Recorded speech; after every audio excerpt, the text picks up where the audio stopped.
girls and boys really need not be all that different. Tea sets were to go the way of dolls, and all these things that traditionally were thought of as feminine would be greatly de-emphasized as girls got into more masculine pursuits. And just one of the things I recall was that the sports pages would be full of the scores of girls' teams just right there, right along with the boys' teams.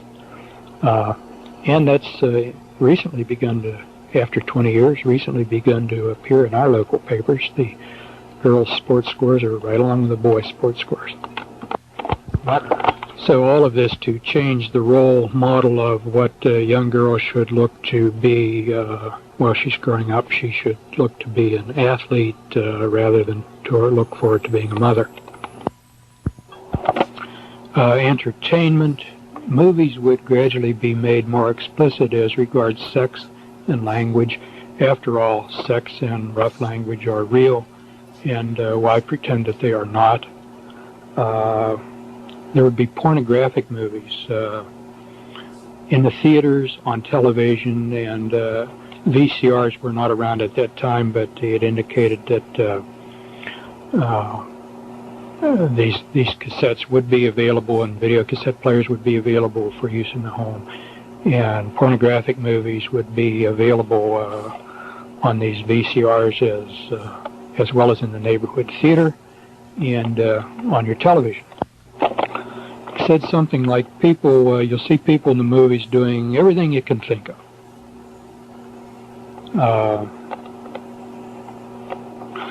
Went on to say that and all of this is to bring sex out in the open. That was another comment that was made several times, a term, sex out in the open.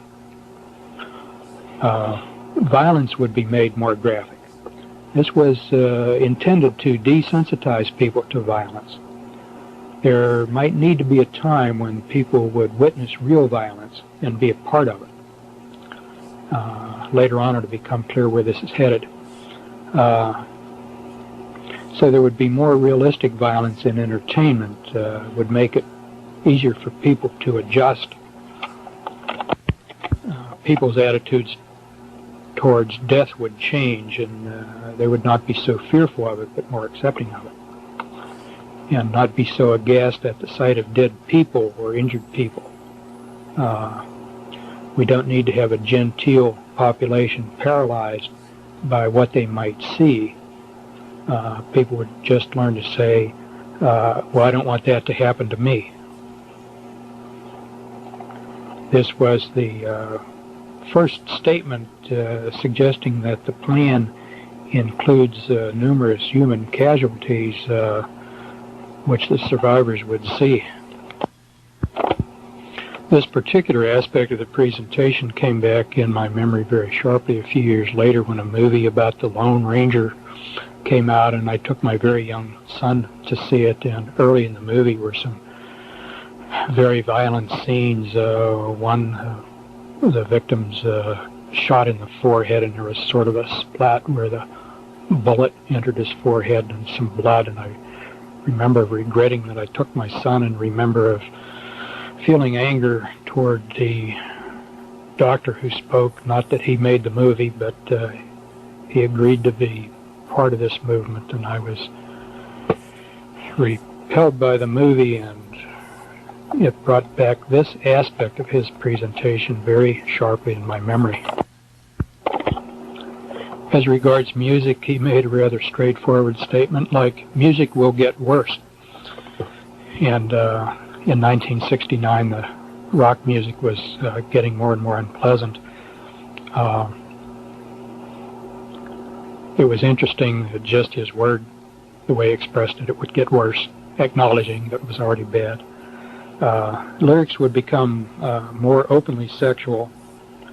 No new sugary romantic music would be publicized like that which had been written before that time. All the old music would be brought back on certain radio stations and records for older people to hear. And older folks would have sort of their own radio stations to hear. And the younger people, their music, as it got worse and worse, would be on their stations, and he seemed to indicate that one group would not hear the other group's music. Older folks would just refuse to hear the junk that was offered to young people, and the young people would accept the junk because it was identified them as their generation and helped them feel distinct from the older generation. I remember at the time of thinking that would not last very long because even young kids wouldn't like the junk. When they got a chance to hear the older music that was prettier, they would gravitate toward it. Unfortunately, I was wrong about that. When the kids get through their teens and into their 20s, some of them improve their taste in music, but unfortunately, he was right. They get used to this junk, and that's all they want. A lot of them can't stand really pretty music. He went on to say the music would carry a message to the young, and nobody would even know the message was there. They just think it was loud music. At the time, I didn't understand quite what he meant by that, but in retrospect, I think we know what the messages are in the music for the young. And again, he was right. This aspect was sort of summarized with a notion that entertainment would be a tool to influence young people, won't change the older people. They're already set in their ways. But the changes would be all aimed at the young who are in their formative years, and the older generation would be passing. Not only could you not change them, but they're relatively unimportant anyhow. Once they live out their lives and are gone, the younger generation being formed are the ones that would be important for the future in the 21st century. He also indicated all the old movies would be brought back again, and I remember on hearing that, through my mind ran quickly the memories of a number of old movies that I wondered if they would be included, the ones that I thought I would like to see again. Along with bringing back old music and old movies for older people, there were other privileges that also would be accorded older folks. Free transportation, breaks on purchases, discounts, tax discounts, a number of privileges just because they were older. And this was stated to be sort of a reward for the generation which had grown up through the Depression and had survived the rigors of World War II. They had deserved it, and they were going to be rewarded with all these goodies. And the bringing back of the good old music and the good old movies was going to help ease them through their final years in comfort. Then the presentation began to get rather grim, because once that generation passed, and that would be in the late 80s and the early 90s, where we are now, most of that group would be gone. And then gradually things would tighten up, and the tightening up would be accelerated. The old movies and old songs would be withdrawn. The gentler entertainment would be withdrawn. Travel, instead of being easy for old folks, travel then would become very restricted. People would need permission to travel, and they would need a good reason to travel. If you didn't have a good reason for your travel, you would not be allowed to travel. And everyone would need ID. This would at first be an ID card you would carry on your person, and you must show when you're asked for it. It was already planned that later on some sort of device would be developed to be implanted under the skin that would be coded specifically to identify the individual. This would eliminate the possibility of false ID, and also eliminate the possibility of people saying, well, I lost my ID. The difficulty about the skin implanted ID was stated to be getting a material that would stay in or under the skin without causing a foreign body reaction, whereby the body would reject it or cause infection, and that this would have to be material on which information could be recorded and retrieved by some sort of scanner while it was not rejected by the body. Silicone was mentioned. Silicone at that time was thought to be well tolerated. It was used to augment breasts. Women who felt their breasts were too small would get silicone implants. I guess that still goes on.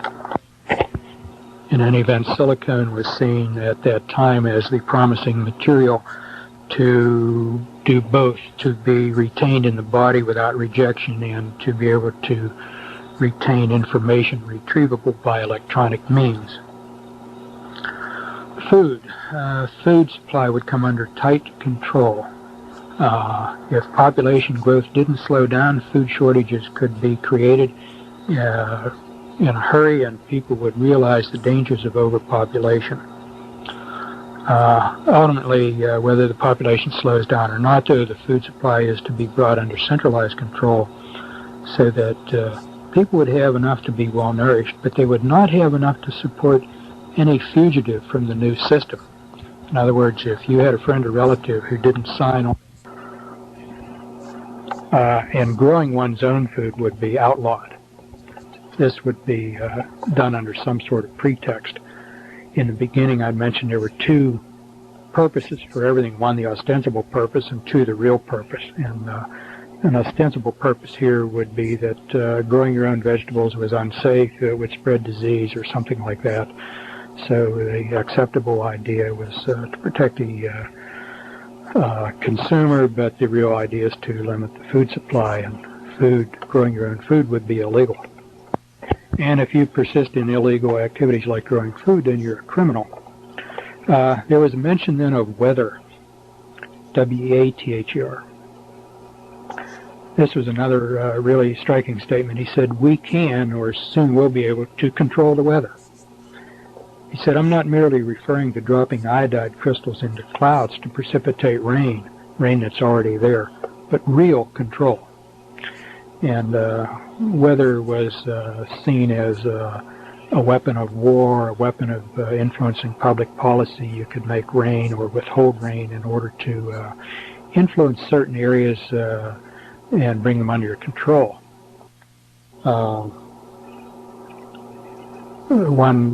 were two sides to this that were kind of striking. He said, on the one hand, you can make drought during the growing season so that nothing will grow, and on the other hand, you can make for very heavy rains during the harvest seasons so that the fields are too muddy to bring in the harvest, and indeed one might be able to do both.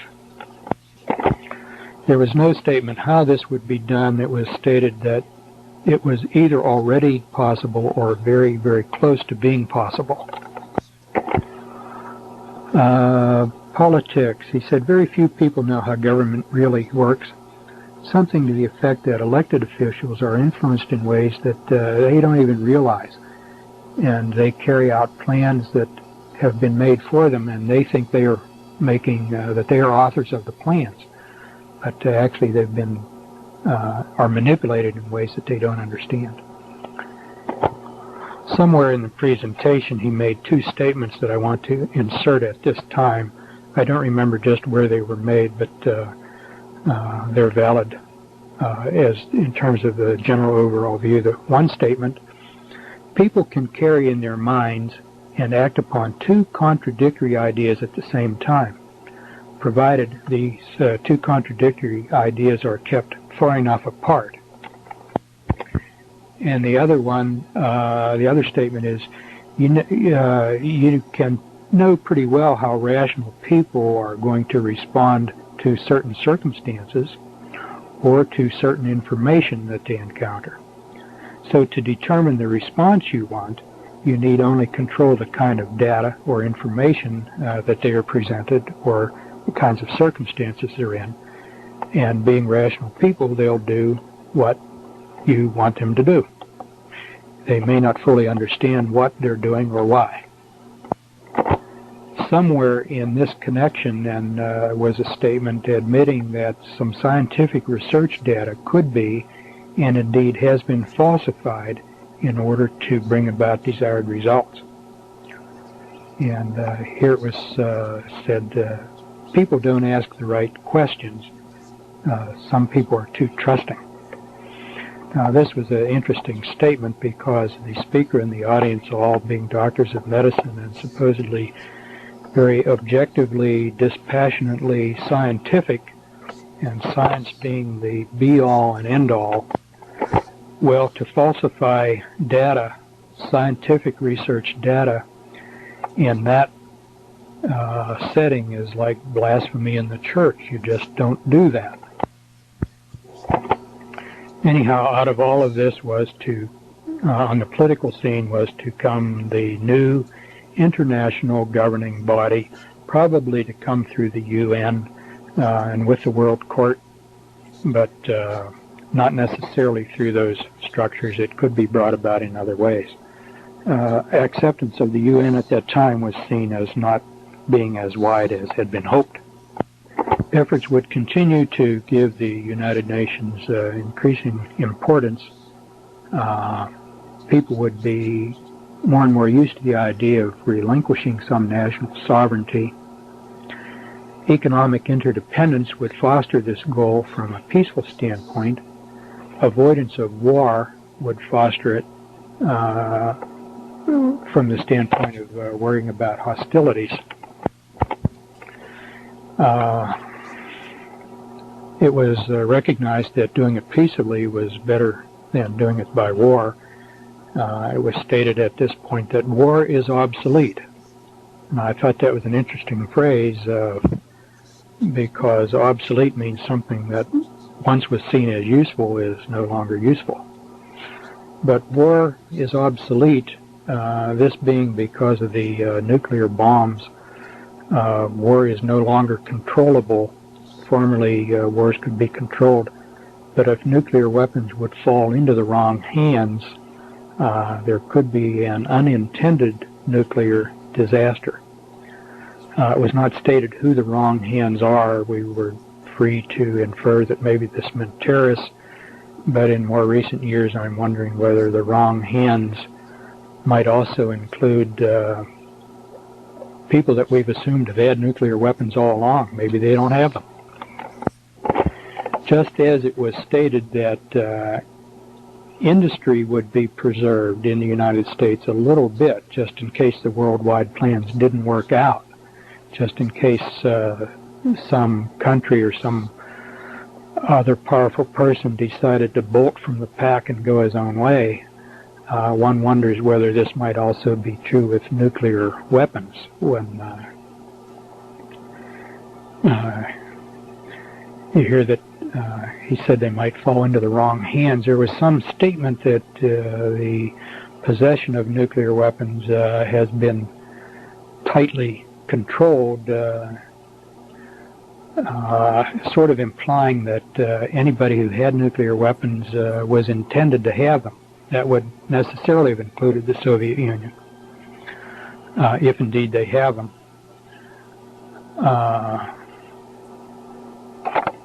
But I recall at the time of wondering, are you telling us or are you implying that that this country willingly gave nuclear weapons to the Soviets? At that time, that seemed like a terribly unthinkable thing to do, much less to admit. The leaders of the Soviet Union seemed to be so dependent on the West, though one wonders whether there might have been some fear that they would try to assert independence if they indeed had these weapons. So, I don't know. It's something to speculate about, perhaps. Who did he mean when he said if these weapons fall into the wrong hands? Maybe just terrorists. We'll see. Anyhow, the new system would be brought in, if not by peaceful cooperation, everybody willingly yielding national sovereignty, then by bringing the nation to the brink of nuclear war. And everybody would be so fearful as hysteria was created about the possibility of nuclear war that there would be a strong public outcry to negotiate a peace, and people would willingly give up national sovereignty in order to achieve peace, and thereby this would bring in the new international political system.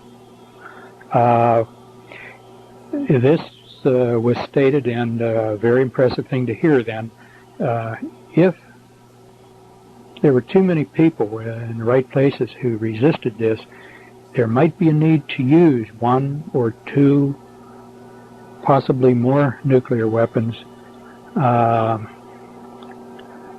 As it was put, this would be possibly needed to convince people that we mean business.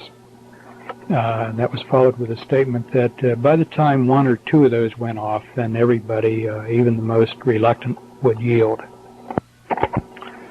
He said something about this negotiated peace would be very convincing, this kind of in a framework or in a context that the whole thing was rehearsed, but nobody would know it. People hearing about it would be convinced that it was a genuine negotiation between hostile enemies who finally had come to the realization that peace was better than war. In this context, discussing war and war is obsolete, a statement was made that there were some good things about war. One, you're going to die anyway, and people sometimes in war get a chance to display great courage and heroism, and if they die, they've died well, and if they survive, they get recognition. So that in any case, the hardships of war on the soldiers are worth it because that's the reward they get out of their warring.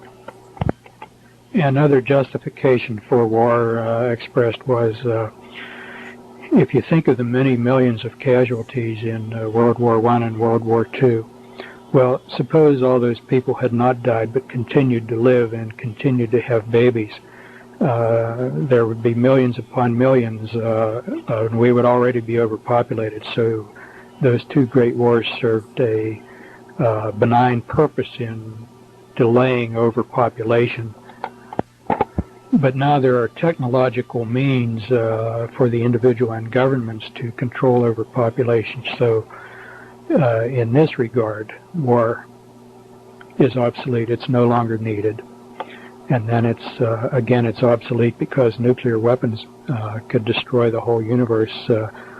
War which once was controllable could get out of control. And so for these two reasons, it's now obsolete. There was a discussion of terrorism. Terrorism would be used widely in Europe and other parts of the world. Terrorism at that time was felt would not be necessary in the United States. It possibly could become necessary if the United States did not move rapidly enough into accepting the system. But at least in the foreseeable future, it was not planned, and very benignly on their part. Maybe terrorism